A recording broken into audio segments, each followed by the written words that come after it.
5, 4, 3, 2, 1.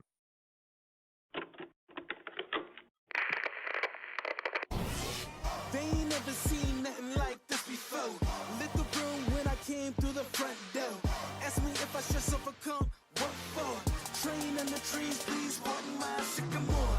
Touch burning sands, cross lands, and stormy shore seasons in the year, yeah. Ain't no channel for 5, 4, 3, 2, 1.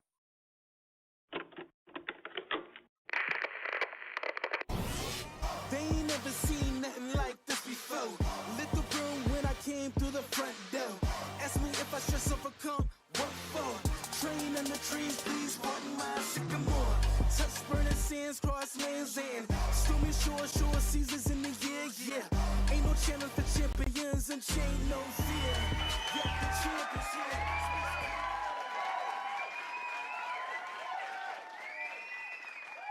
Welcome back, everybody, to another amazing episode of Paleocrat Diaries. I'm your host, Jeremiah Bannister.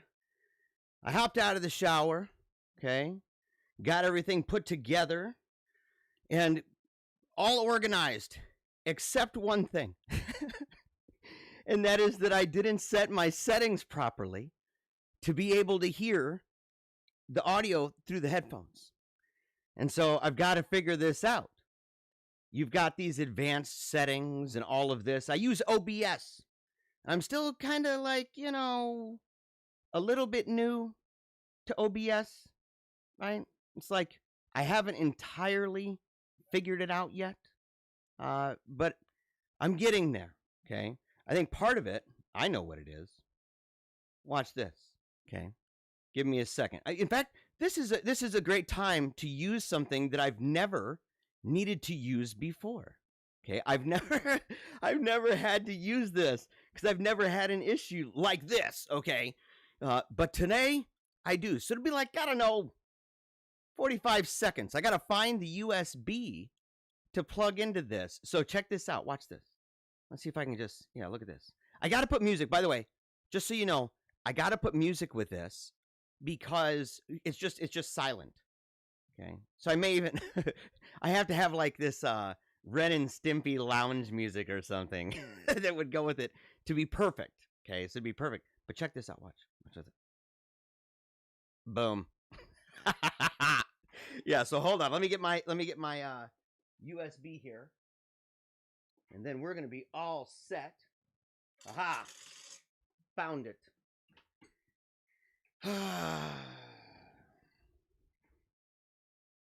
Let's see here. That is way better. That is way better. Okay. Check it out. We're going to get back to the normal. I apologize for that. I'm a pro. I know what I'm doing. Okay. Again, thank you so much for joining us. We've got an amazing show for you now that everything has been figured out. And I have to begin with the greatest news in the universe, okay? The best news that you could imagine, right? What happened was I missed last week. That's not the good news, okay? Some of you might think that that's good news. That is not good news. I'm really bummed about that. However, I missed Saturday's live program because my wife went into labor, okay? So we are now on number 6. We have, my wife has successfully delivered the baby, and I have a treat for you. I wanted to put some pictures. I got some cool pictures, okay? And we had a really great time. We're going to talk a little bit about that because I was riled up, right? It would have made for a great show, and it's going to make for a great show today. But I didn't want to put the pictures in this one. Instead, I wanted you to be able to hear my little guy. And my little dude, I'm proud of my boy, is what it is. And so we're going to go ahead, check this out. Let me get my main banner. I think it's actually in the news. Okay. So we're going to transition here. Watch this. So it's going to be on this screen. Pretty positive. Oh, no. Okay, there we go. Now let's see if this will work here. I'm hoping that it will. I'm hoping it will. right? Let's see. Yeah. What are you doing? CAR 95348. I love you, Angela. And were we service? Yeah. Yes. Oh, listen to him. He's like all quiet now. Yeah. Yeah, that. Little warm. Oh, that is Wolfgang. That is Wolfgang Phoenix. The most manly name that's ever been put together. My kids came up with it, okay? We had this idea. We said, look, you know, we want to have a name that's super masculine. We've got Samantha Lee. That's the first one, okay? Not and the only one that the first name is not based on a saint. Well, unless you consider the main character from the show Bewitched to be a saint. I do not. I don't see any reason for this.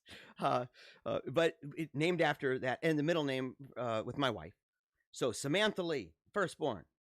Isaac Athanasius, secondborn. We call him Athanasius at home. Everywhere we go, his name is fun. Everybody calls him Athan, okay? Then we have Ambrose Lewis. He's number 3. Number 4, Teresa Avila Lucille. Gorgeous name, gorgeous girl. The 5th one is Lucian Ignatius. Super powerful, elegant too. Elegant, right? Strong. And then and people wondered, by the way, about the Lucian one. People were like, Saint Lucian, you know, who's that? And it's like, you really got to know your saints, man. Okay, you really got to know your saints, because Saint Lucian is mega dope, and he's one of those pre-schism saints. So you've got the East is satisfied in the West, and that works for us.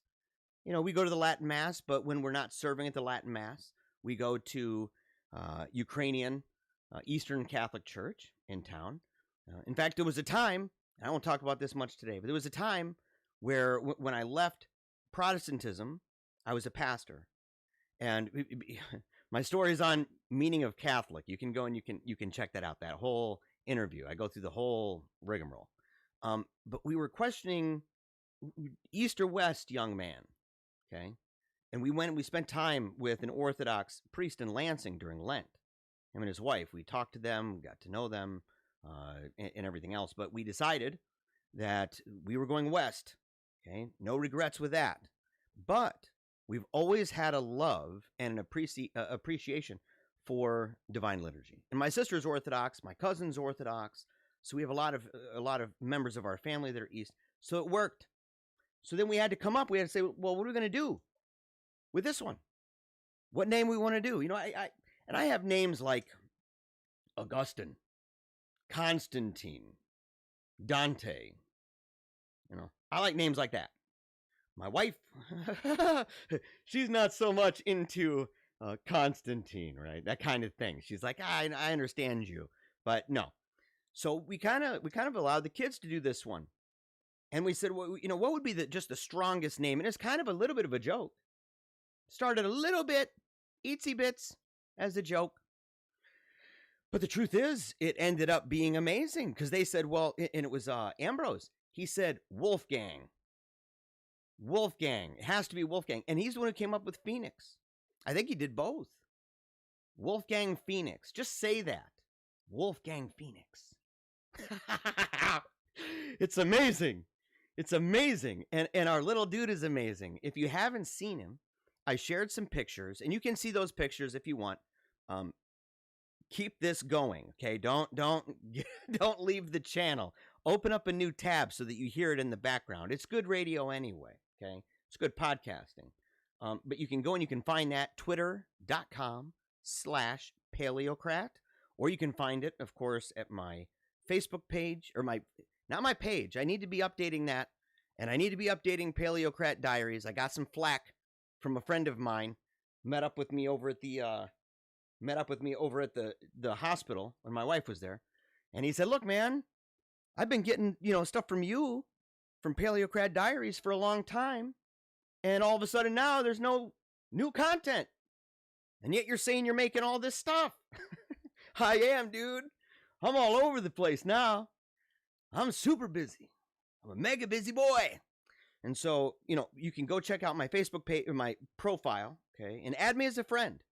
Add me as a friend. I don't post there very often, but when I do, It's wonderful. And so make sure to check that out. Facebook.com/Jeremiah.Bannister. Of course, you can find all of that stuff by visiting this, Paleocrat Diaries.com.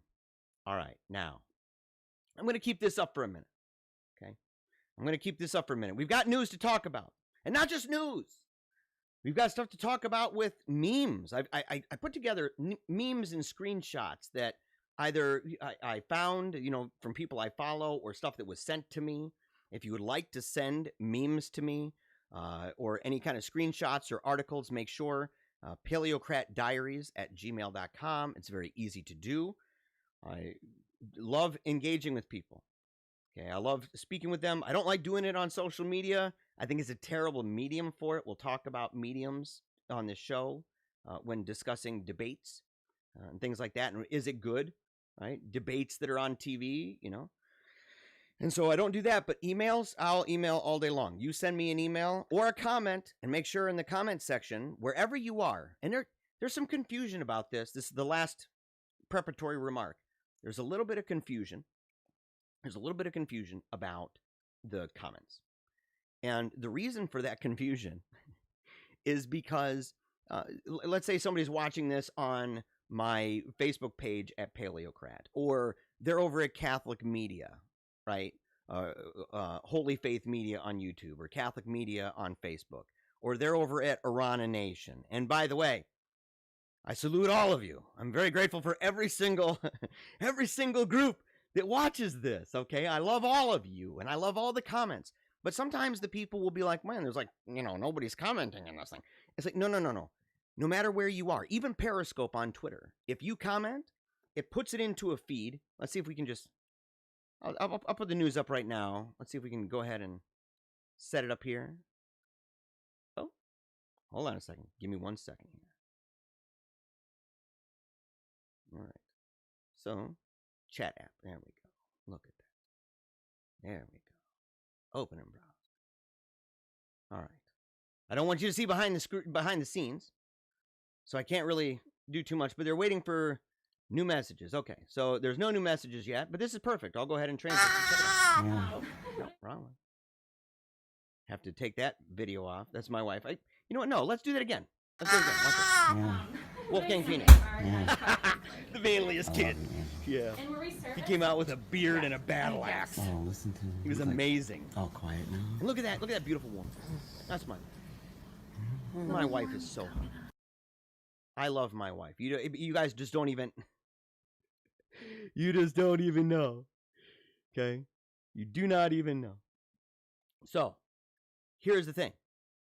Let me go ahead and take this one off. That way I don't play it again. There we go. All right. Now. No, it's okay. Oh. Here's the screen, okay? So Mr. Petgrave, test. This is where it'll show up, and look, this is perfect. This is perfect already. You can see right at the top Facebook. See that little symbol? Let's zoom in on that. Can I? Come on. Oh yeah, there we go. Look at this. Boom. Okay, Facebook. So if you're watching on Facebook and you comment, bada boom, shows up inside the thread. If you're on YouTube, like Holy Faith Media 2, okay, that's my man Jonathan, okay? It's my manager. I love this guy. We had an amazing conversation beforehand. Fingers crossed on some things behind the scenes. I won't reveal it. I promise, Jonathan, won't reveal it. Fingers crossed, okay? Because you don't know which way things go. And so there's, it's potentially monumental things, right? Earth-shattering things, beautiful, powerful things, but it might not. So, okay, so you got Facebook, you've got YouTube, and look at what he says. My bad, you forgot to put me on Twitter. Man, bro. I don't know, can I forgive you for this? You're fired. You're done. You're done, man. You're through. Out of here, Buster Brown. So, okay. Yeah, we're going to get not on there. Yeah, well, you can go ahead and put that on, because you can get an idea for what we're going to be dealing with. Some terrible things. I'm going to have to scroll ahead pretty quick with that, okay? But I want to say this before we move on. So let's go back to this main here, right? Let's get back to this main stage. I need to say this. We went to the the hospital, because this is relevant to current events, and I want you guys' opinion on this, okay? We went to the hospital, and we go inside, and it was kind of confusing leading up to this. And I should state, first and foremost, that the people who helped us while we were there, the nurses and the doctors, even the people who made the food, are great. Amazing people. Butterworth Hospital, amazing hospital. Amazing staff. The food. I'm doing that carnivore diet, and I'll tell you, I had some of the best steak burgers with blue cheese dressing, and I had or blue cheese, the crumbles, and I had eggs on top of it, bacon just smothered. Oh man, I need it like right now. I'm gonna send smoke signals over there. Get on it, buddy. Jonathan, get on that, man. Send smoke signals over to Butterworth right now. I need some of that food. But the thing is great people. So the criticisms that I have about this are not directed at Butterworth. But there's serious problems, man. There are some serious institutional problems with hospitals in general. Okay? And I've been assured that this is all over the place. And a great deal of confusion. Because, dun dun dun dun, COVID. Everything COVID. Now, we were originally told months ago that we wouldn't be allowed in. So like let's say I went in, for example, with my wife, which of course I do. We're like a team. I've been there for every child. I even delivered Ambrose by myself. And Teresa, I had help, but I was there helping to get the baby out. And so we've done 2 home births. I'm actively involved in every single one. We're an amazing team. My wife is amazing. And so it's an honor. But we were originally told that if I went in to the hospital, that I wasn't allowed to leave, and that I would have to remain there, and nobody else could be there with me. It was really limited. And then later they said that I'd be allowed in, and if I left, I couldn't come back until the next day, and then I can come back. And then we were told I could come in and out whenever I wanted, which ended up being the case. That's a positive thing. Okay, that's actually a really good thing, and that is I'm super grateful because I came home. She was only there for 36 hours or so, but I went home overnight. We have a Saint Bernard, have some cats, right, and so came home for that.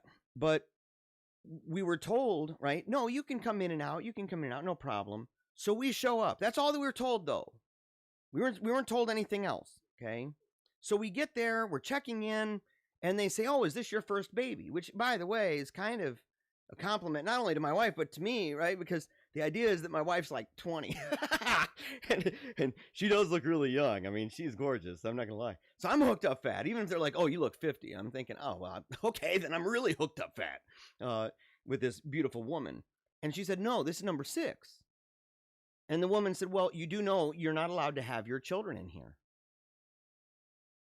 And I thought, at all? Like, the whole time? And they said, "No, you can't. No kids under 18 years old." I thought, well, okay.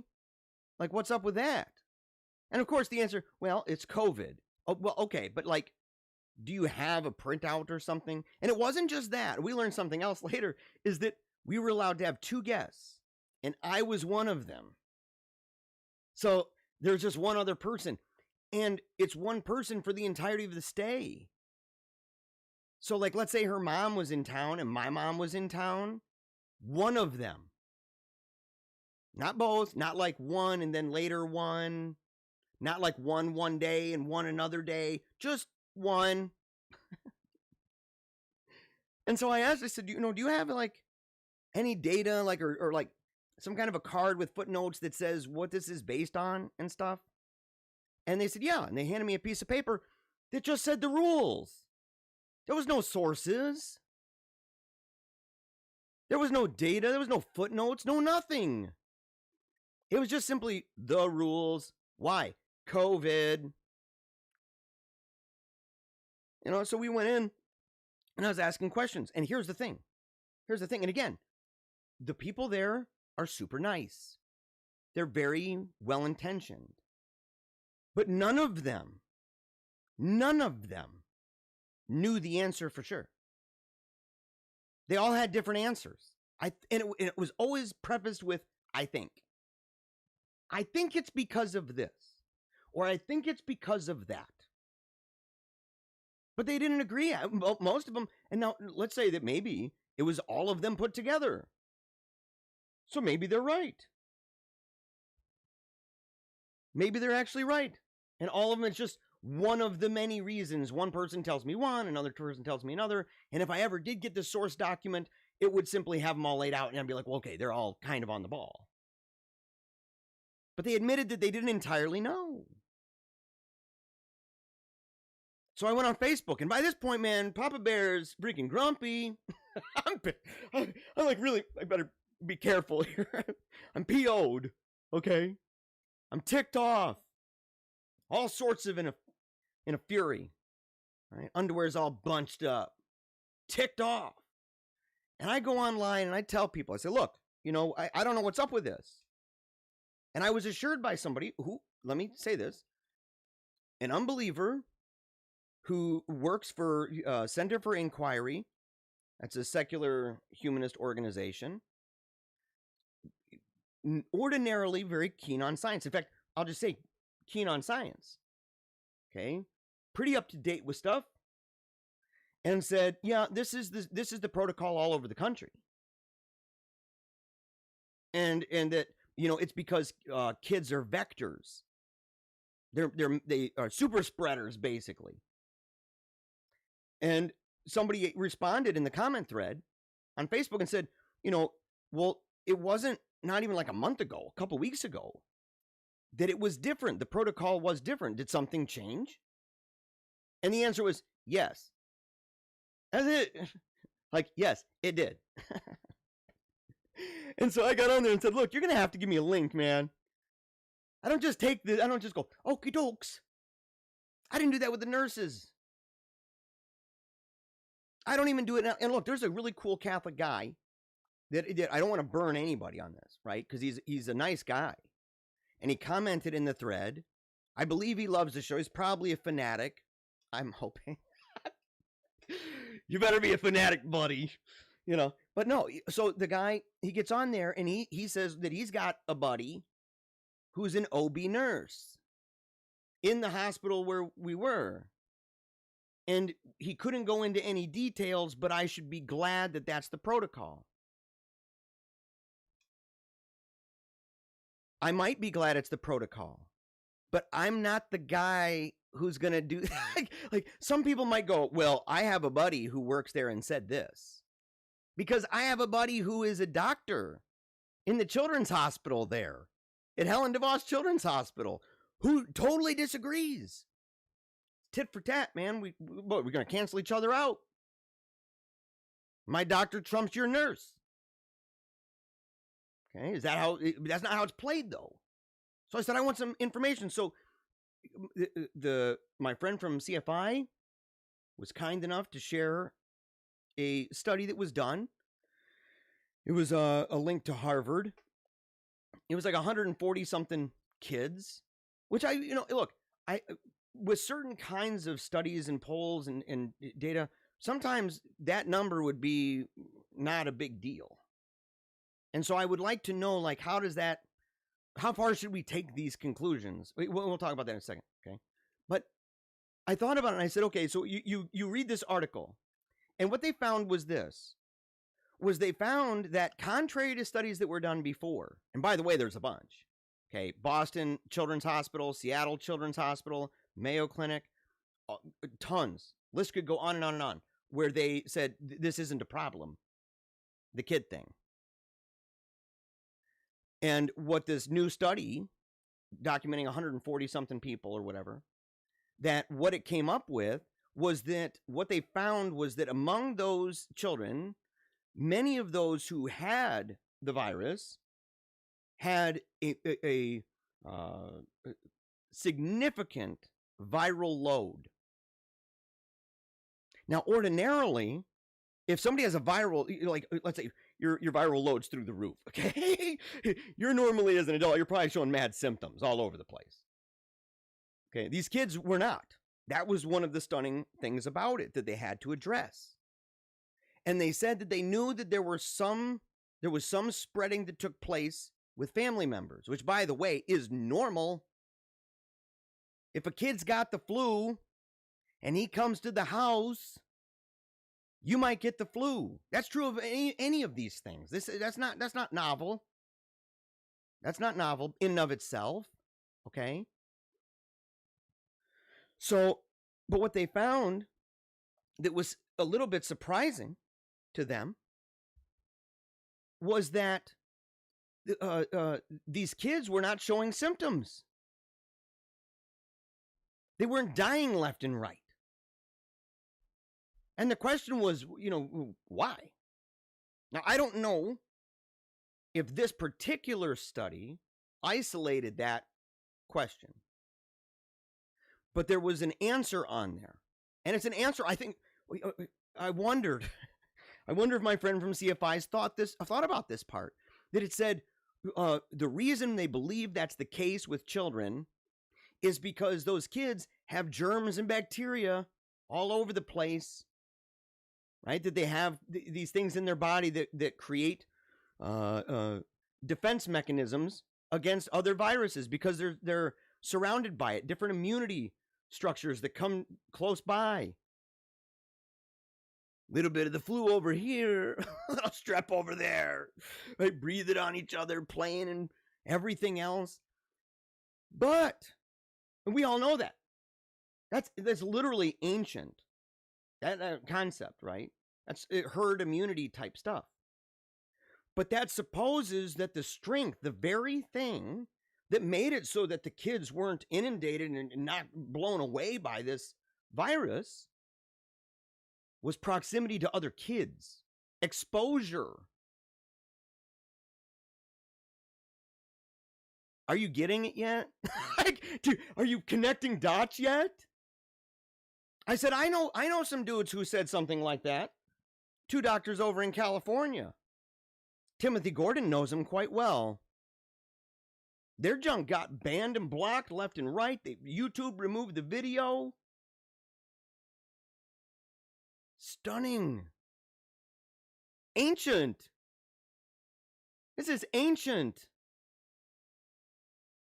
And then they said, yeah, it was almost like it was an assumption that because they had it, they were super shedders. And I thought, but the assumption would also be that they had a huge viral load of it, therefore they'd be super dupe sick.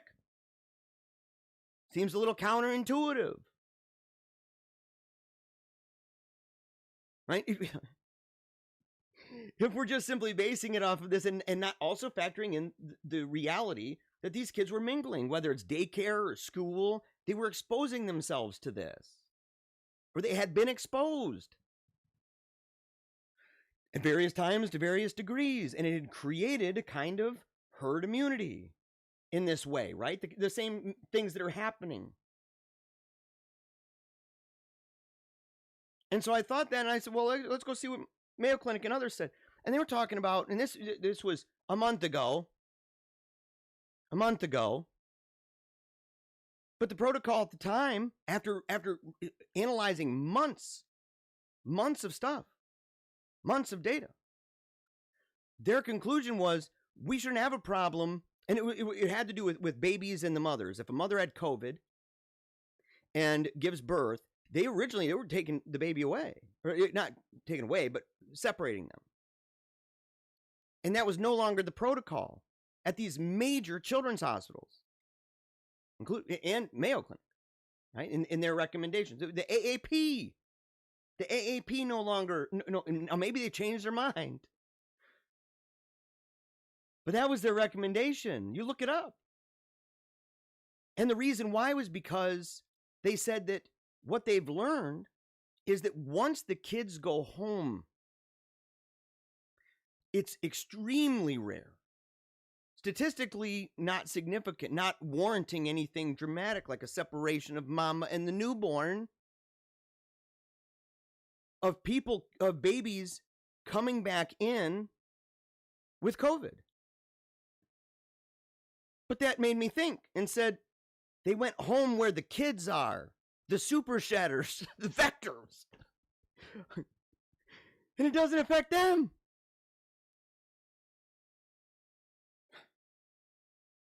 It blew my mind. And I'm grateful that the article was sent, but I have to say this. And I don't want to spend forever on this, but this is important. I hope, look, if I'm missing something, tell me, email me, paleocratdiaries@gmail.com. Email me. I'm genuinely interested to know this. And somebody asked, he's kind of being a little bit of a clown, but he asked me, he goes, hey man, he said, would you have actually been happy if they did provide you that information? And I thought, good question. On the one hand, yes. Because I am happy for having an understanding of decisions that are made.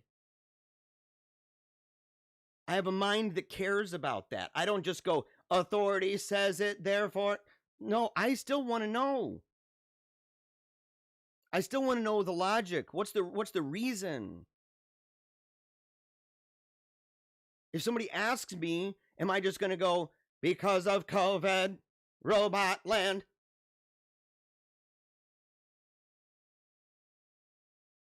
More than that, but I might not like it. I might be like, that sucks. That's a normal dude. But I would be happy to have the information. Wouldn't that be great? Even for those who just might be inquisitive, wouldn't that be great? What's the problem with giving it? It would help just with the nurses. I felt badly for them. They don't even know. Some of them were worried that this protocol that they have now with masks all the time, I mean, it's crazy. With face shields, they wanted them to wear goggles for a while. That's going to be permanent. The new normal. And I said, this is weird, man. This is weird for a couple reasons. And these are the last things I'll say about this. This is important.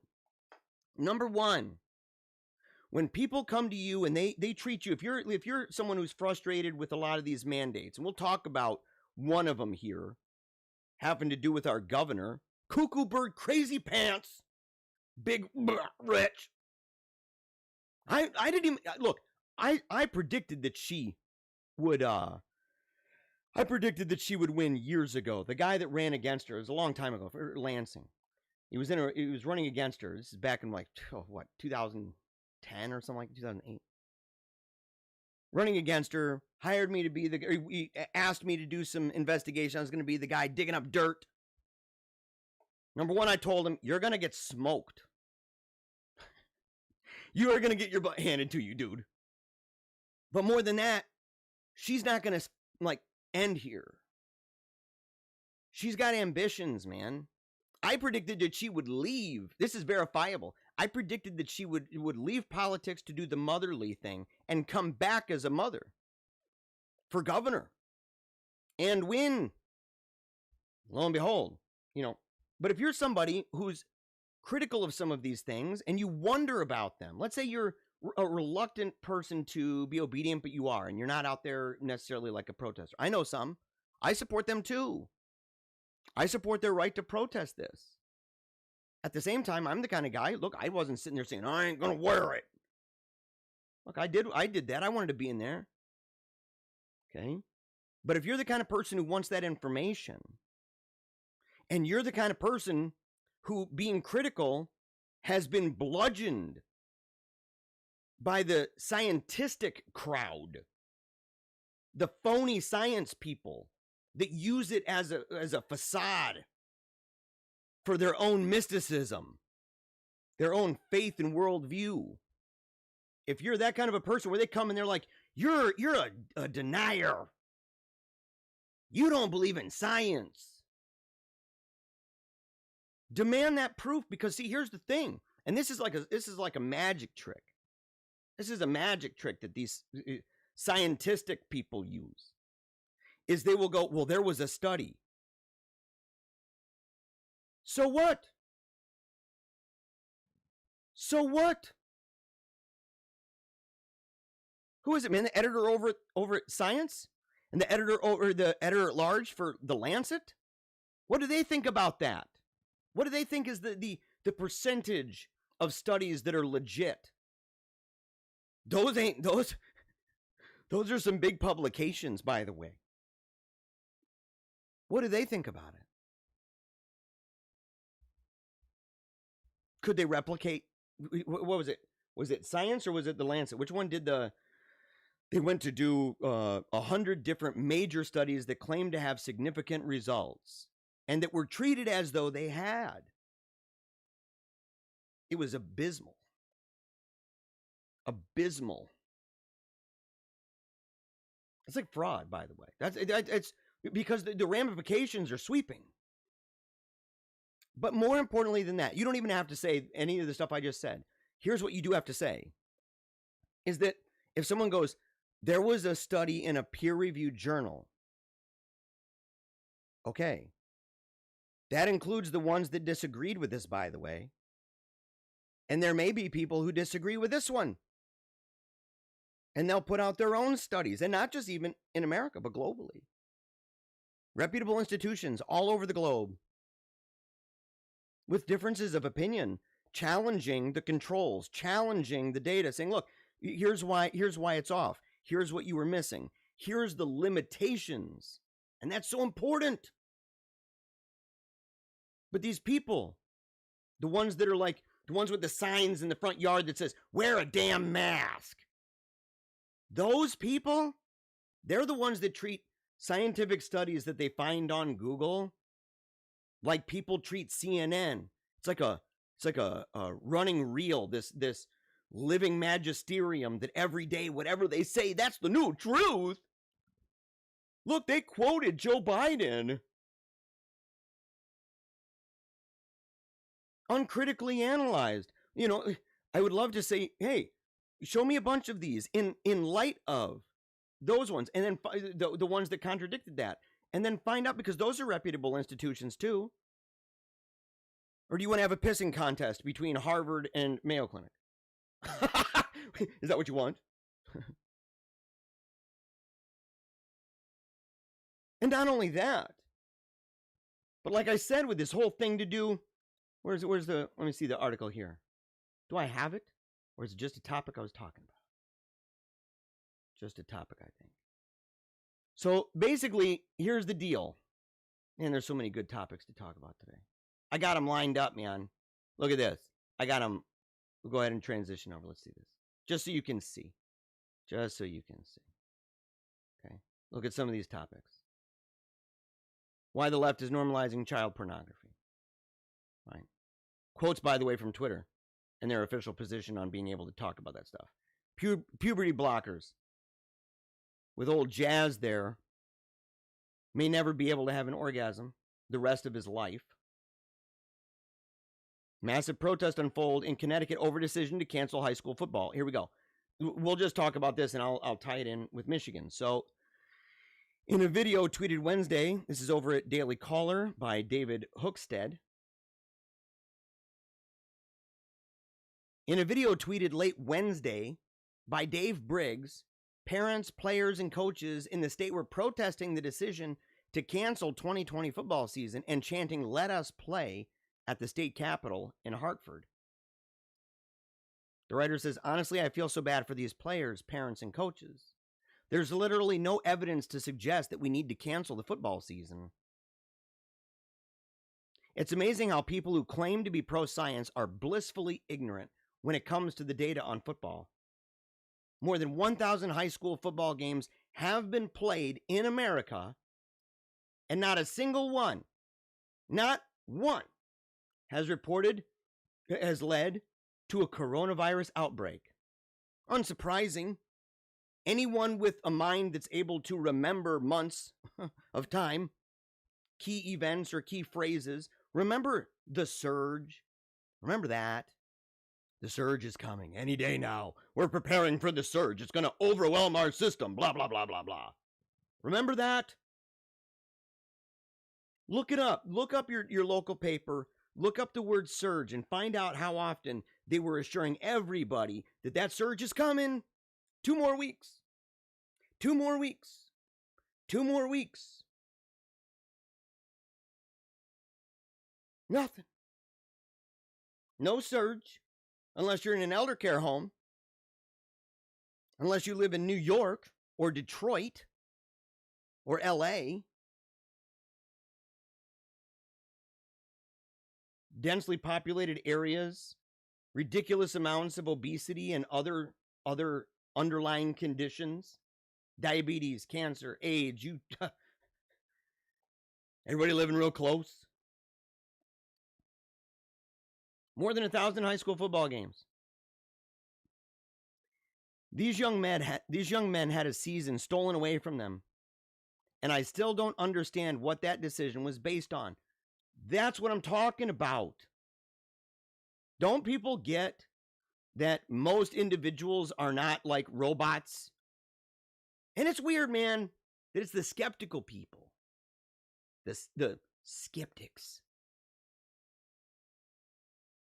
They're just like full-blown authoritarian at this point. If the government says it, well, no. Because they've got their own kind of voodoo nonsense with this. I'll tell you in a second. If football is safe in Texas, why wouldn't it be safe in Connecticut? How does this make sense to anybody? Now, here's the thing. So Michigan, right? Michigan comes up with this rule that says that if you want to play a sport, I wish I had the article because there's some really terrible quotes, right?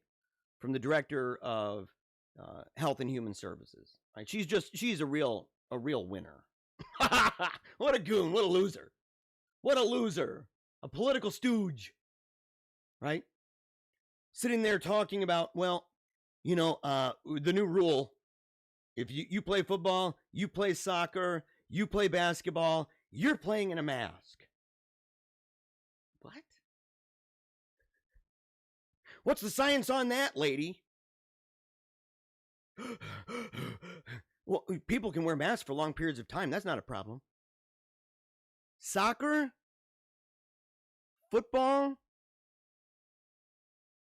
Oh, but if you get lightheaded or dizzy or whatever, then step off the field. And if you're the kind of person who simply can't do that, maybe you shouldn't play. What a loser. What a loser. Maybe you shouldn't play if you can't wear a mask. That's a new condition. Have they figured out how that might affect the people of color, the black, indigenous people of color, and others in the marginalized community? Have they even thought of that? Because they're always complaining to us about it. They're always assuring us disproportionate effect. Blah. Have they done a study on that? Or are you just pulling this out of your rear end? Because it kind of smells like you are. Wear a mask while you're running. It's so crazy. It's literally insane. And here's why it makes me mad. And it should make you mad too. The reason is simple. Because, we'll get this back up here for a second. Here we go. The reason why this should make you mad is because it smacks in the face of the World Health Organization and the CDC. The World Health Organization does not support this. Wasn't it not long ago? Wasn't it that these fascists, right, the Democratic establishment, the scientific crowd, wasn't it not long ago that if you said something that contradicted them, your junk got removed? Your post got flagged. They put that cute little banner under there like they do with the Freemasons and the Illuminati that says, oh, if you'd really like to know about it, why don't you read about it from conspiracy-denying Wikipedia, because that's really scholarly. What a joke. we're updating Twitter. Twitter would be like, this is what the World Health Organization says. Oh, that's right. But if it's a person of color and a Democrat, all of a sudden making the rules for everybody, all of a sudden that's fine. Convenient. Scheme team. These people are sick. The long-term damage of that mindset and that kind of collusion and that kind of tampering, that's election. This is this is huge. But the hypocrisy is stunning. And most people, most of the scientific crowd, those people are going to make excuses. They'll come up with excuses. I know that it was wrong to disagree with the World Health Organization then. And look, I'm actually kind of glad, in a way. The problem is, they're not really even thinking it through. They refuse to look at themselves in a mirror. That's why I say don't believe them anymore. That's why I say know your enemy.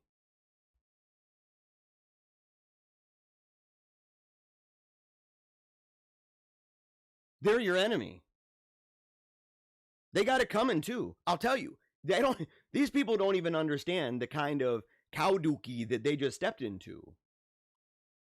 It's a volcano.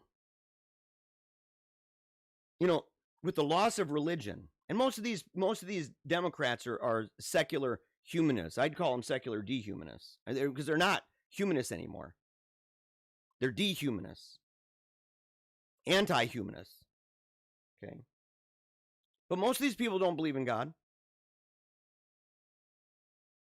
so they don't even understand. They're deconstructionists, culturally, societally, politically. They're deconstructionists. It's a purely negative program. That's why they're constantly emphasizing apostates and people who come out. Those are their conversion stories because they don't make babies, they kill them. They prevent babies from being born with contraception and homosexuality. They prevent it. And if it happens, and prevent it with white privilege, we don't want to make more white babies because most of them are white, let's be real. Okay. So they don't want to make babies because of white privilege. They don't want to make babies because of climate change. They're self-loathing lunatics. It's a death cult. But they don't have any way to have a cohesion. There's no cohesion in their worldview. It's just submission. It's submission. You're obedient to your scientific overlords, to your democratic overlords.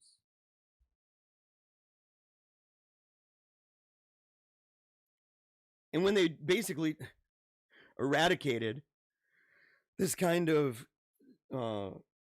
secular societal religion that America had, rooted in Christianity, rooted in Western civilization, West is best.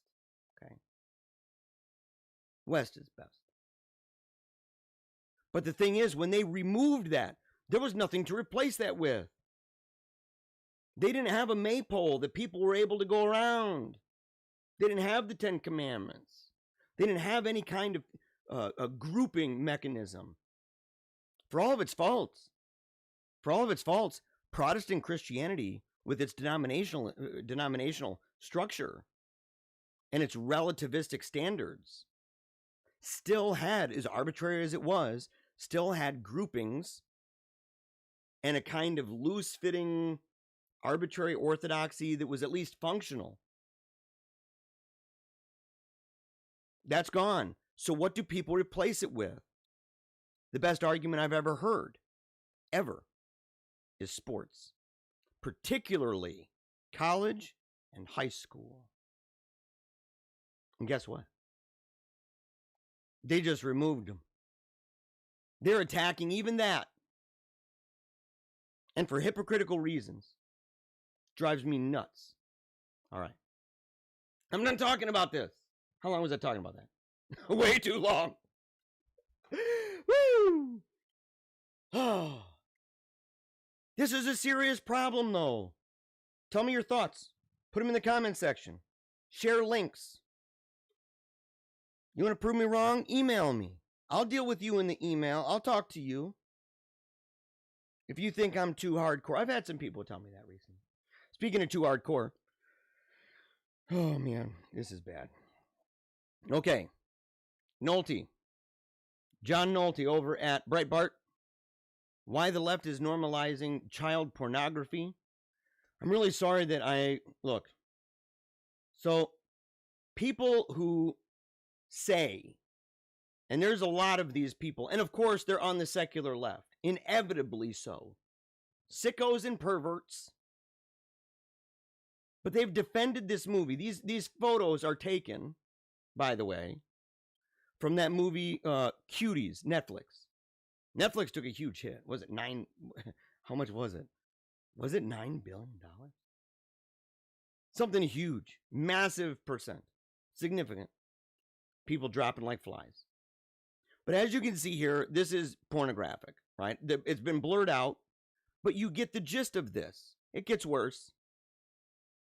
When I said that she was reaching, it's supposed to be an 11-year-old girl. People are defending this. If the uproar over Netflix's Cuties tells us anything, it's that we are now at the point where the political left and the national media want to normalize child pornography. Yes, they have for a while. You could tell you could tell that they were into kids. You could tell that they were into kids. A long time ago. Was it Albright? Who was it, man? It was talking about sexualization of children and stuff back in the 90s. Real sicko, real pervert, man. That it was okay. Right? They want to keep going earlier and earlier and earlier to talk about pee-pee in the poo-poo hole. That's normal. The people who defend and get all pumped up. Have you seen, by the way, that Desmond is barely human anymore, much less amazing? I feel terrible for the kid. He's got himself mixed up with perverts, murderers, pedophiles, ketamine using pedophiles, date rape drug using pedophiles. But he goes on main shows, like, what is it, CBS or whatever? And he comes on there like, oh, this 11-year-old boy is dressed up like a girl and dancing in gay bars for money in his pants. And he comes walking out, and all these people, all these boomers, man, and tons of ladies, yeah, and they're all scoping him out, wondering what's up under that dress. Sick freaking pervs.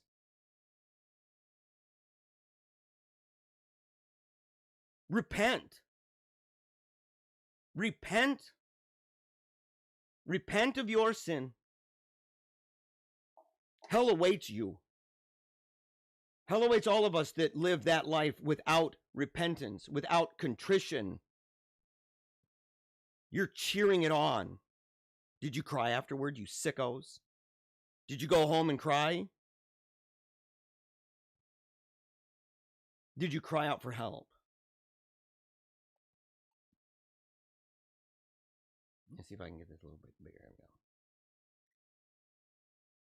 There's no moral world, no sane world in which a movie like Cuties is okay. You know what? I kind of hate this pink sometimes. While I acknowledged in my review, so he reviewed Cuties, is critical of the misogynistic elements of traditional Islam, and that's a perfectly reasonable message, I do not agree that the movie is a critique of how social media sexualizes children. It glorifies it. It glorifies it. It's liberating. How would something liberating like that not be glorifying it? Oh, it's got a good moral ending in the end. They're no longer modest. They're now basically dance like sluts. Liberation! To me, Cuties is a classic story with a classic structure. You put your hero through a difficult journey. The hero comes out the other end better for it. That's what twerking and posting nude photos accomplish for the 11-year-old Amy. This journey is portrayed as difficult, but ultimately healthy. Spiritually and mentally healthy. There's no lasting damage at the end of the journey, just growth and enlightenment. Terrible message. Totally indefensible, and he's right.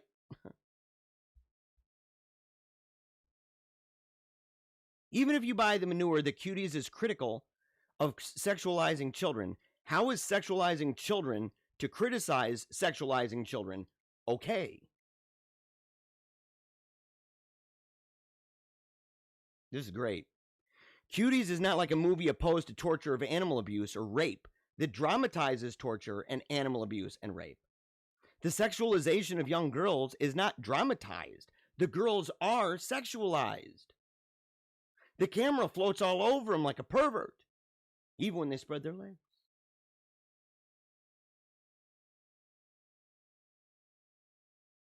Yeah.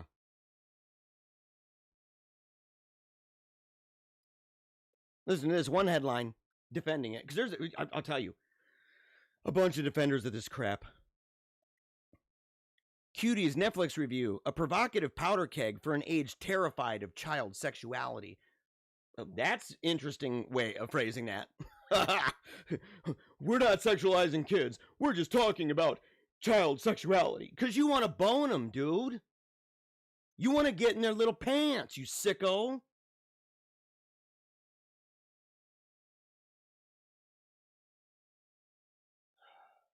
How about this one? The creepy conservative obsession with Netflix's Cuties explained. Creepy?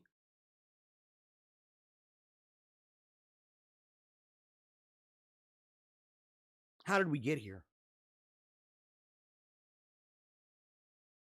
There's a lot of things at work. First is the political left hates the right so much that when given the choice between defending child pornography and siding with us, they're going to defend child pornography. Yeah. They're depraved. He's right. This is freaking sick. This is freaking sick. The second thing is that there are too many people in the elite media in Hollywood who want to have sex with kids. Yeah, oh yes. I still got to find that movie. There's a movie about this. And about basically is the dude with the Actors Guild, right, in Hollywood. The main dude who is, he's the main dude that reports on this kind of thing and monitors this. And they were asking him, look, if somebody comes to you and says it, will you report this to the police?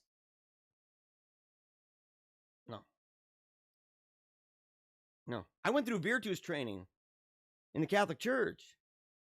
Dude, we got to report that junk, which is why our numbers go down. You look at the numbers dramatically. Like, even the big ones you see now, they're older. The victims. It doesn't excuse it. And a lot of times it's the power dynamic. So it's not even the age as much as it is a cardinal and a seminarian, for example. This, on the other hand, just straight perv stuff. If you want to have sex with kids, if you want a lifestyle normalized, how do you do it? You start by slowly normalizing it with movies like Cuties. And if people think that that's outlandish, read After the Ball. After the Ball. People want to say there's no such thing as the gay agenda. Read After the Ball. And then look at each one of those things that they said that would need to be done for the normalization of it in society. And not just the acceptance, but the celebration of it and the marginalizing of heteronormativity. You read it and you tell me. Come back to me in the morning. 2 scoops of that junk. Come back to you in the morning.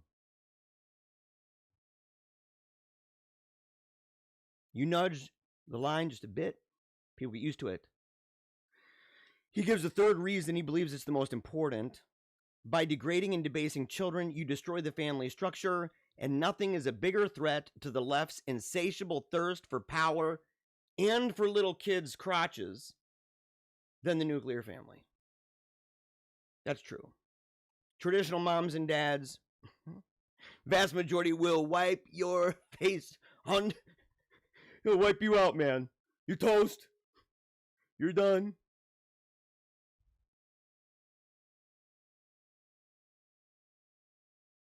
This is how bad it is. Look at this. Twitter has rules here. Child sexual exploitation policy, an overview. Now, they've got some good stuff in here. But look at this. Look at this one. What is in violation of this policy? Okay. Any content that depicts or promotes child sexual exploitation, including but not limited to visual depictions of a child engaging in sexually explicit or sexually suggestive acts. How in the heck is Cuties still on Twitter? People promoting it and defending it. Blah, blah, blah, blah. They need to go. Violation, bro. They won't do that. Twitter won't do that. They're all about little kids. They're all about being with your children. They want your kids. They want your kids. They want to have sex with your kids. Or at least to let your kids have sex, and you shouldn't be able to look. You shouldn't be able to know what's going on. Sexual dialogue back and forth on Twitter, by the way. Maybe even with a pedophile. Why not? Discussions related. Oh, what is this? What is not a violation of this policy? Listen to this. This is cute. Think about your children. For real. Think about it. Discussions related to child sexual exploitation as a phenomenon. Okay, this is where they're going to wrangle their way through this. Or attraction toward minors are permitted, provided they don't promote or glorify child sexual exploitation in any way. That's in I didn't put that in bold. That's in bold. You would think, well, wait a second, Cuties, right? No. Artistic depictions of nude minors in a non-sexualized context or setting may be permitted in a limited number of scenarios. For example, works by internationally renowned artists that feature minors. Of course, because those are their pedo pals. By the way. It's a cult. Totally a cult. Look at this. Look at this crazy cult. This is what happens. Puberty blockers are not the easy fix that trans accepting parents want them to be. Look at the tragedy in that. By the way, look at that. What a handsome guy. What a messed up girl.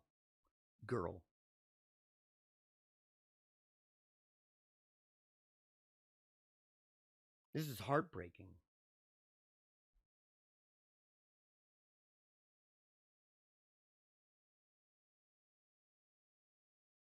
Here we go. Post-millennial. Who wrote this, by the way? Kristen Monique out of Dallas, Texas. I used to live in Dallas. I actually really enjoy Dallas. I miss it. I hope to get back there. If you'd like me to speak, and you'd like me to come and speak to your group or your church, make sure to email me. You can also go to paleocratdiaries.com. I have a section on there that you can set up interviews, debates, speeches, all that stuff. And it's a very good deal. Kira Bell, 23-year-old woman in the United Kingdom, spoke at a recent Can I Get a Witness teleconference where women from all parts of the world talked about their experiences navigating the current gender over sex mentality that is spreading like wildfire. At 16, you get a drink here. At 16, Kara thought she wanted to transition to male. And doctors, after 3 one-hour sessions, well, dokes, have you ever been in a 1-hour session, by the way? Seriously? How about with a person that would love nothing more than to castrate your genitals? These people are enthusiasts, by the way. They love it. They love it. They'd love to take the old snippers, peel it away, do that magic evil, that dark magic all over your scrotum.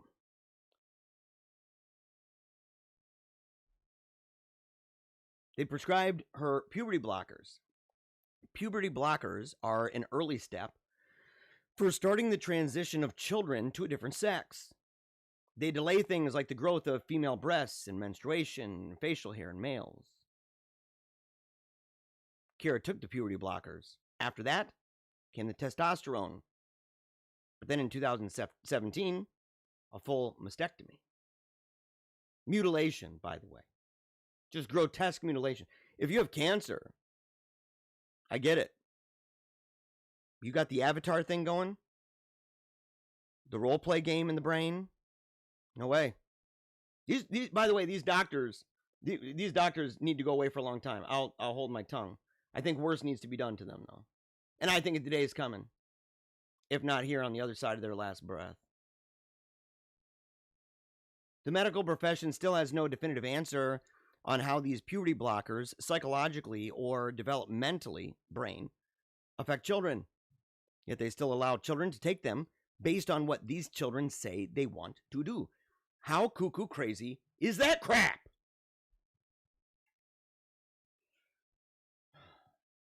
How crazy is it? You tell me. I have kids. The idea that, I'm going to listen. That's like the derangement thing going on with the Vatican right now, with the synods, where all these cardinals are sitting there, these SJW cardinals sitting there saying, you know what, we're stepping back and learning from the kids because it's like the kids are the new magisterium or something. Oh, no, they aren't. There is no chrism with them, man. The cardinals are AWOL, and look at what it's doing to our church.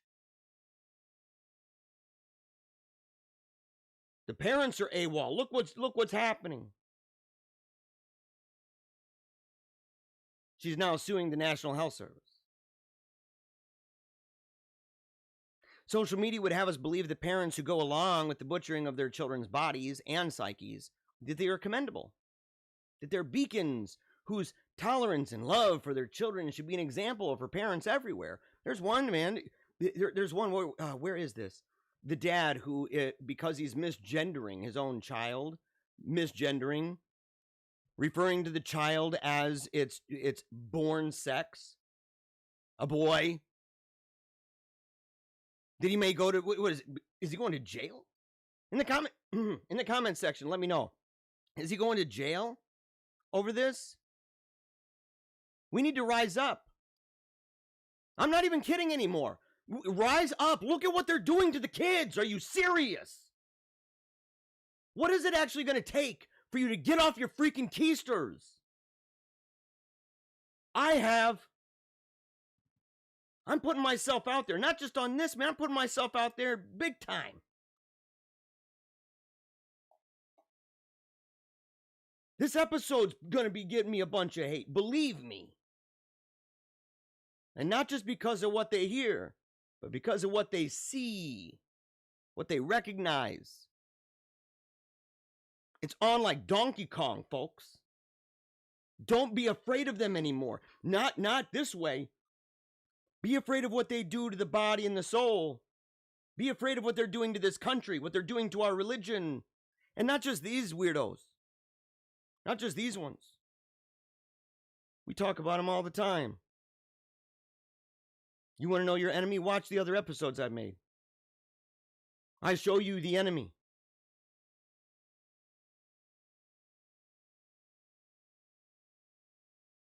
This is crazy. But jazz.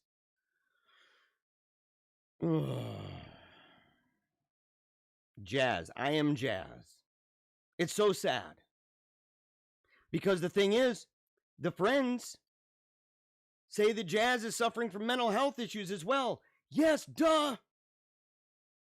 This whole thing from the get-go.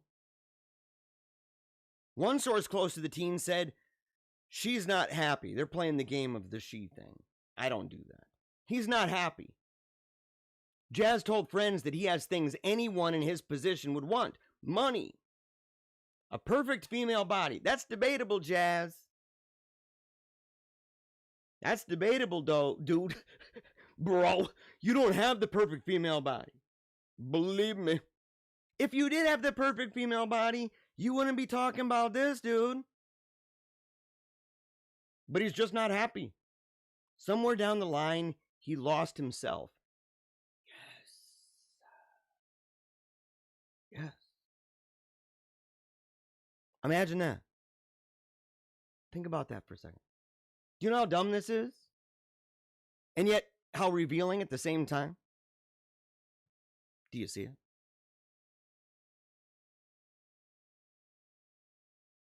A trans person may say, oh yeah, let's go back here. We're not even going to worry about this. We're moving on. We got too much stuff. Look at this. It's 11:15. It's 11:15. But do you see how Jazz lost himself?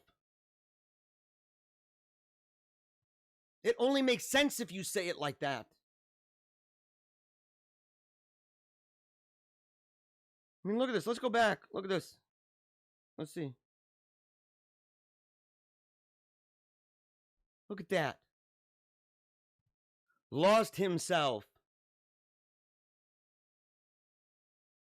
Lost himself, lost herself. Now it's just lost. It is just lost. Where are we in this cycle?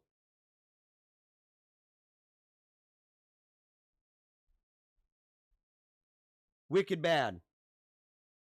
Wicked bad. But the thing is, now Jazz, because there were problems with the surgery, now he's going to live his life without orgasms. I'm sorry for getting detailed about this, okay? This is a late night. This is a late night show, right? It's a late night show.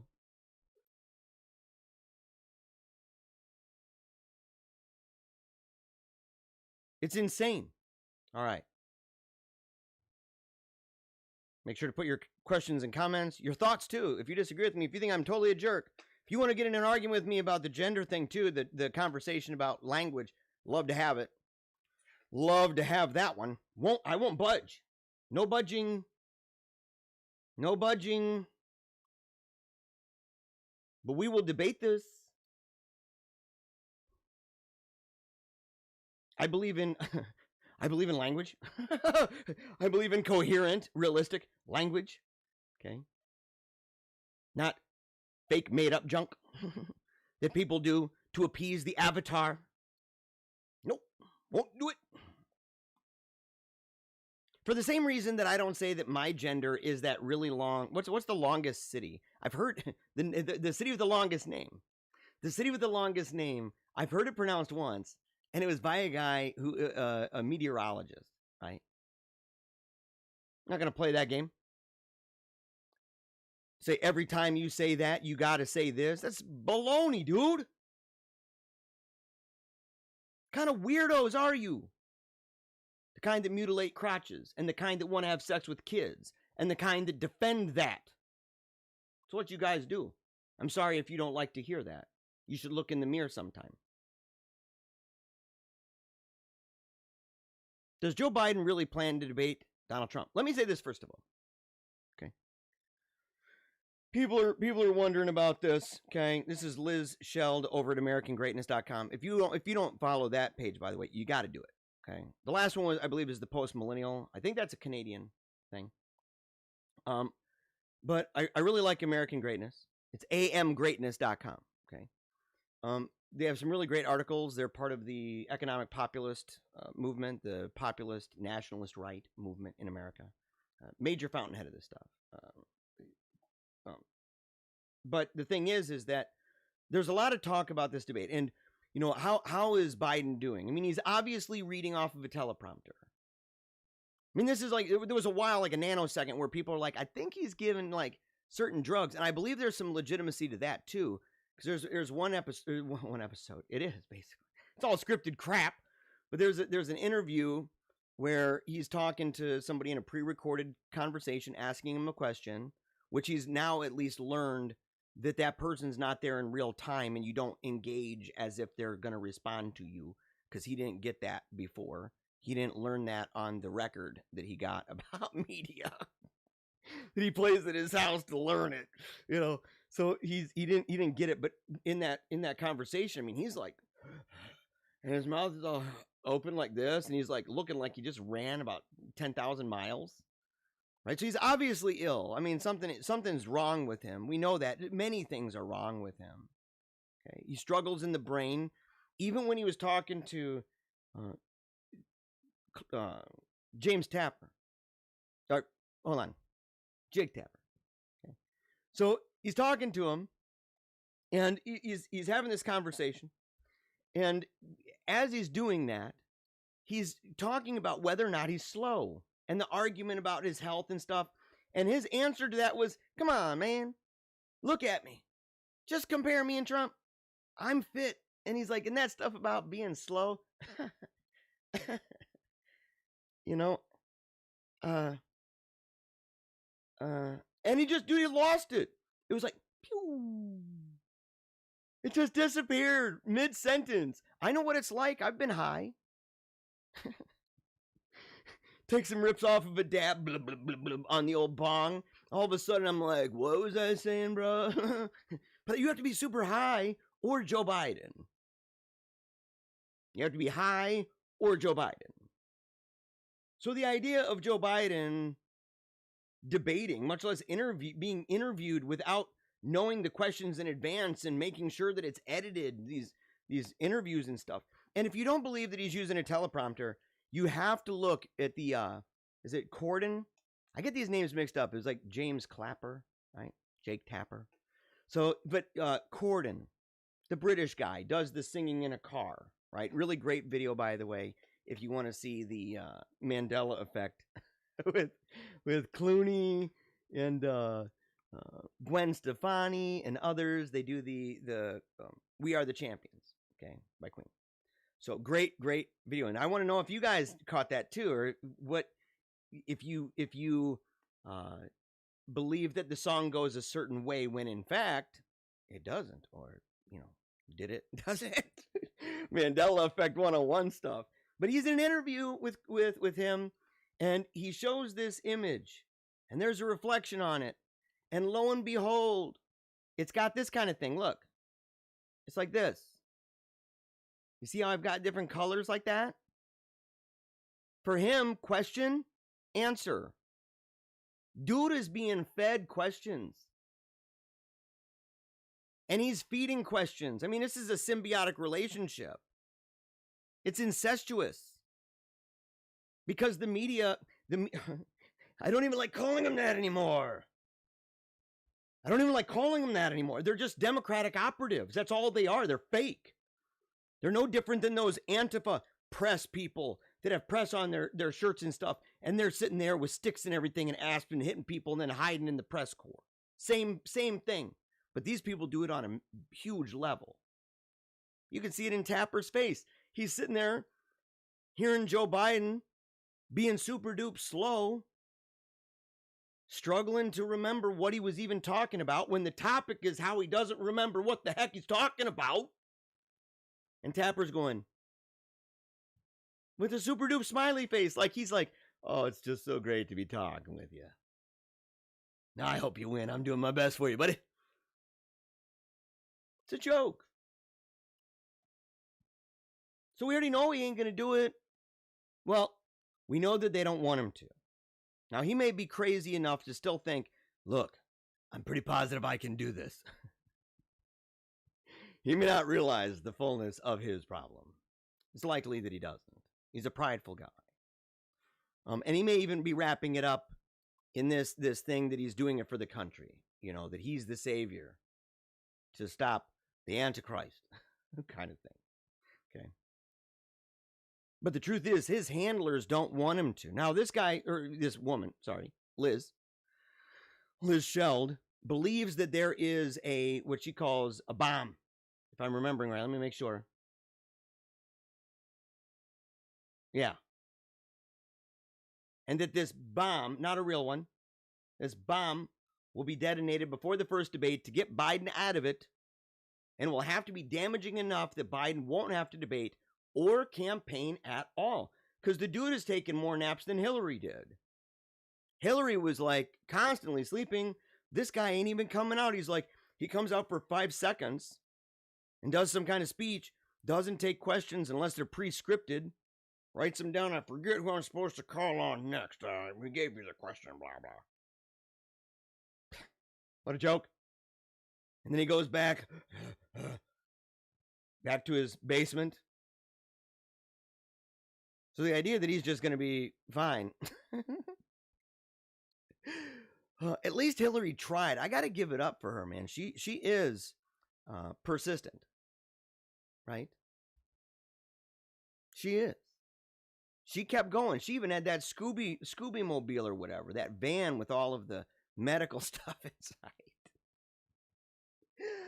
Oh. She even had a stunt. She even had a lookalike in place for when she did the seizure thing at 9/11, which, by the way, salute to all the troops and veterans and first responders. We recently went by that. I'll talk sometime about where I was and everything on 9/11, even when it's not on 9/11. I don't want to, it's something that is for my life in general. It's not just for one thing. I also, we'll talk about that. But on 9/11, she's struggling. She's got metal things coming out of the bottom of her pants, clanking on the ground like nuts and bolts or something, like something's holding her up. You're like, what's that? Her shoe falls off. They grab her, and her doctor's walking around checking her. She'd been wearing those special stroke glasses and everything. What? Having a hard time. Coughing. I'm okay. When her secret doctor, the black dude with the EpiPen, it was hovering all the time. You could see him everywhere, man. Whenever there was a situation and she looked startled, boom, he's out there coaching her. Right? Hypnosis, man. You'll be fine. You're going to make it through. You're powerful. You're going to be president. Calm down. EpiPen. But Biden, maybe he's just like, look, maybe they offered it to him. They said, look, dude, we'll give you a cookie. We'll give you a Scooby snack of some Adderall. And then we'll toss you into this Scooby mobile or whatever that was called that Hillary has. We've got it completely set up. You'll get oxygen all the time. We've got, those things you put over your eyes, sleep masks. Even the one that you can buy at the mall, Brookstone or whatever, where you have the little music and this thing in there, and it's to change the volume on it. You can listen as if there's frogs in the background or some kind of wind and chimes. So you can take your naps. But you've already seen, I don't think it's going to even have to be that big. I think they've already tried.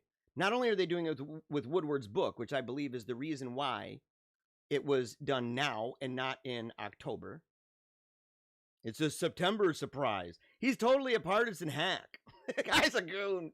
He's a disreputable person. I don't know if people are like, they do forget. I do know this. They just forget how disreputable that guy is now. And he's like on his last leg.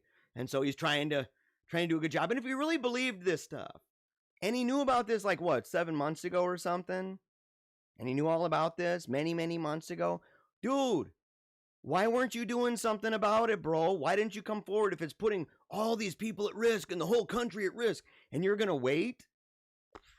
Liar. But this right here, this is the big daddy. Right here. Joe Rogan offers to moderate Trump-Biden debate. Trump accepts it. Biden won't. Not only because he'll make some excuse. Well, Joe Biden's not reputable, or Joe Rogan, he's not reputable, or he's high. They don't know if he's going to be stoned during the interview. Is he going to dress up nice? Is he going to play the game and all that? But more importantly, and of course, that Joe Biden simply can't do it physically, mentally, verbally. He's Captain Struggle Pants, right? He has a hard time. But more than that, because this debate, if I remember correctly, right here. On my podcast with Joe Rogan, he offered to moderate a debate between Joe Biden, and this is Tim Kennedy, MMA, by the way, and real Donald Trump. It would be 4 hours long. Dude, Trump could do it easy. We all know that. Their argument would be, well, he's lying constantly.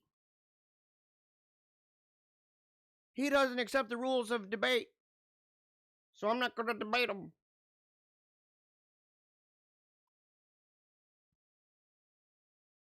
No live audience, so there's no like, well, COVID precautions.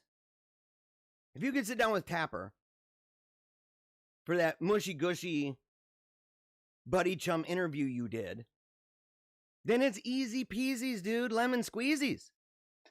Super dupe easy. To do this, you just add one guy. Just make sure he's a long ways away. Easy. Just two candidates, cameras, and their vision on how to move this country forward. Who wants this? Yeah.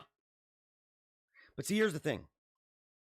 And we'll talk about this another time. There's a book called How to Watch TV News by Neil Postman, media ecologist at New York University. He's no longer with us, sadly. One of the greatest media minds of all time. He also wrote a book, a best-selling book, Amusing Ourselves to Death. Absolutely brilliant. And in the book, Amusing Ourselves to Death, he talks about the impact of television and visual mediums on debate. So I've long been a critic of debate. I say debates are okay because posture matters in pageantry. And so much of politics is pageantry. I mean, I'm sorry to say this. Like, it's true. A lot of it is smoke and mirror. Not only geopolitically, we're not just talking about with our enemies, we're talking with the American people. That's like when Trump said that he was downplaying, that he didn't want people to panic. Of course not. Because we're a republic. There's certain protocols. You don't just walk in and go, we're all going to die. We have 50 states and we have provinces and territories. We've got 50 governors. We've got legislatures all over the place with their own rules, their own state constitutions, their own constitutional rights from a federal perspective. We have checks and balances. You can't just roll in and do that. I predicted this. I talked about it. I think I even mentioned on the last show. I talked about it on Meaning of Catholic. I won't go on it anymore. Only to simply say that posture matters. It's one of the reasons I voted for Donald Trump. Posture matters. Especially when you are going to be hated by everybody and their brother, and they're all coming at you, and you got to wake up every day and keep on trucking. It matters. Being quick on your feet matters in a world, especially whether we like it or not, if the world that we're living in is one that's based primarily on current events given to them through visual mediums.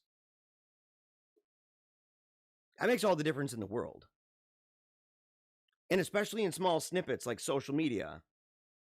People who watch this show, if you're watching this show for a long period of time straight, I applaud you. You're like the fans that are diehard about Perfect Circle and Tool. When Maynard said, well, I make these songs really long because people have terrible attention spans. And I hate that. It's also why he wouldn't let video cameras inside of his concerts. He says, you're not here to look at me through a screen. You're here to experience this. Same thing with this. You are seeing me through a screen. We're experiencing something. We got a connection. Let's see what this one is. I don't even need to talk about this one, but I encourage you to go check it out. Toronto Poetry Slam charges white people admission, but it's free for Black and Indigenous folks. All I'll say about it is this. I remember back in the day when groups like the Southern Poverty Law Center were investigating Young Americans for Freedom, because Young Americans for Freedom, this college campus group, conservative, I was with them, did a great job. Notorious, infamous, as an activist. And but they would do things like cookie sales, affirmative action cookie sales. And those were bigoted. That's exactly what this is doing. Even the prices to say black people, indigenous people, blah, blah, they're going to get a lower rate and that white people have to pay more. Naughty, naughty, naughty. Toronto Poetry Slam does it. Yay! So brave. You know, look at this. Look at this dude. Look at these people. Very brave. Yeah, this is terrible. Bystander laughs and mocks at deputies, including 31-year-old mother, after they are ambushed and shot in the head. No one runs to help him. Now, that guy, I'll read something from him in a little bit here. Apologized. Oscars go woke. Introduce racial quotas for awards.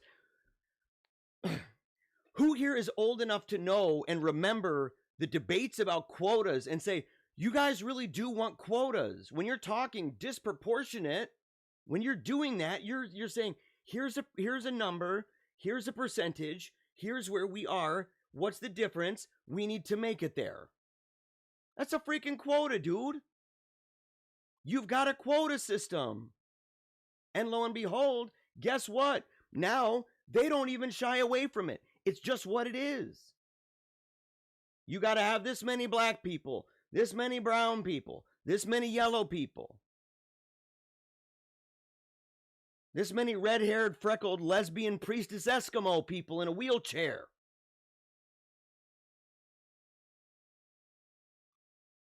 Interestingly enough, those that I just mentioned, I don't think they're included. They like to keep it broad. You know, otherwise, we're on to them.